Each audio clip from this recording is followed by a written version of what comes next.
My girl was in a bed at the hospital, with pipes in her arms, and machines helping her breathe. I felt crushed and needed help so badly. But my man. He said no. He left us both alone. But life sure knows how to give someone a big shock they won't ever forget. If you felt let down by someone who should keep you safe, you'll get this story. Click subscribe, like this clip, and say where you're watching from in the comments. I'll share something that still feels unreal. For years, I felt like my family was great. I thought my man loved me, and my girl was my whole world. Her smile could melt your heart, her laugh filled our house. I felt like we were a team, my man and me, always there for each other. But sometimes, sad things show you who people really are. It all started one wet night. My girl, just 12, was walking home when a driver who wasn't paying attention ran a stop sign. I'll never forget that call, the nurse's shaky voice saying my girl was in the ER. At the hospital, time froze. My child was on machines, not moving. A doctor said she was in a coma. It felt fake. I almost fell, and the world turned white with walls and machines. I needed to be strong. I needed my husband. But he let me down. At first, he was there, holding my hand. But as days passed, he got tired. He made excuses, like work, saying he couldn't stay, it was too hard. I lived on coffee and hope, sleeping in a bad chair, just wanting my girl to move her eyes. My husband started visiting the hospital less. Then, he just stopped coming. When I asked him why, his words hurt me badly.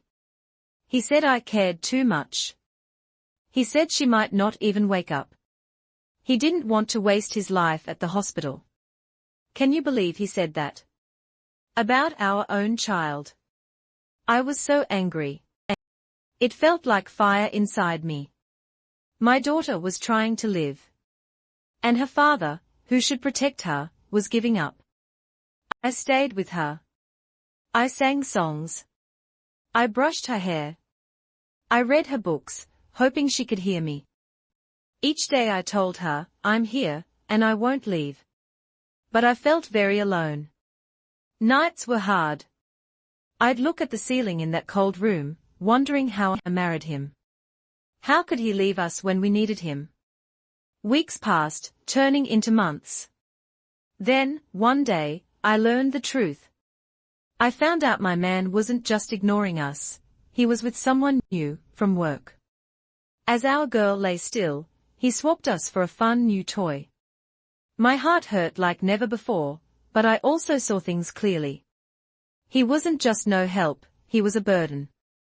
Right then, I knew if our girl woke up, I'd keep him away. Then, it happened. It was just a normal day. I read to her softly, my voice weak and tired. Then, I felt it, a small move. Her fingers held mine a bit. My heart jumped with joy. Sweetheart. Baby? Can you hear me? Her eyes moved, and after months, she opened them. I cried, and my hands shook as I called for help. Doctors ran in, saying she was waking up. This was the time I'd hoped for, what I'd waited for. I called my man, of course. I hated him, but I thought he might want to be here, know what he almost lost. He came, but he didn't look happy. He looked bothered, like he had to leave something fun. My girl whispered, Dad. He barely held her hand. He looked bored, looking at his phone more than her. That was it for me. She got help to get better in the next few weeks, and I was also making something new. A plan. A life with no him. I asked for a divorce. I got all the proof of him not being there. Papers from the hospital. Notes from the nurses.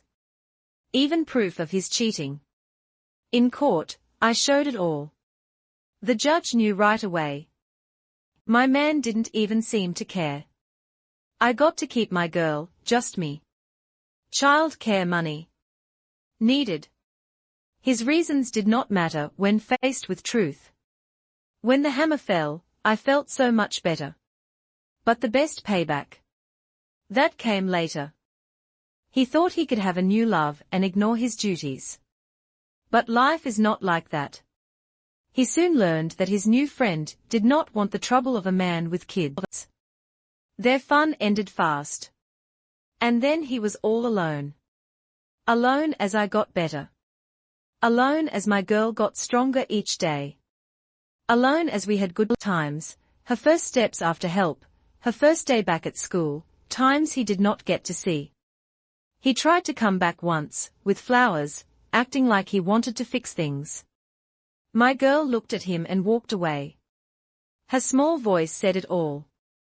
Where were you when I needed you? He had no reply. And then I knew. The best way to get back isn't yelling or arguing or payback. It's moving ahead. It's proving to the one who left that you were fine without them. My husband learned his lesson. He lost the family he didn't value. He lost the child who won't see him as great now. And me? I found freedom. Power. A sign that when life hurts you, it's just making way for you to grow tougher than before. So yes, my husband thought he could dodge what he owed. Thought he could leave his own child. But finally, fate helped me out. His pain wasn't for me to give. It was life showing him what leaving does. And believe me, it hurts a lot. The top revenge isn't planning or tricks. It's just living, growing, getting past the one who hurt you. Since really, nothing bothers a person more than knowing they lost what they can't get back. What about you? Did you see bad luck find someone who earned it? Tell us what happened below. I want to read it. Please like this clip, join the page, and get alerts for tales of things going right. Until we meet again, be brave and know you matter.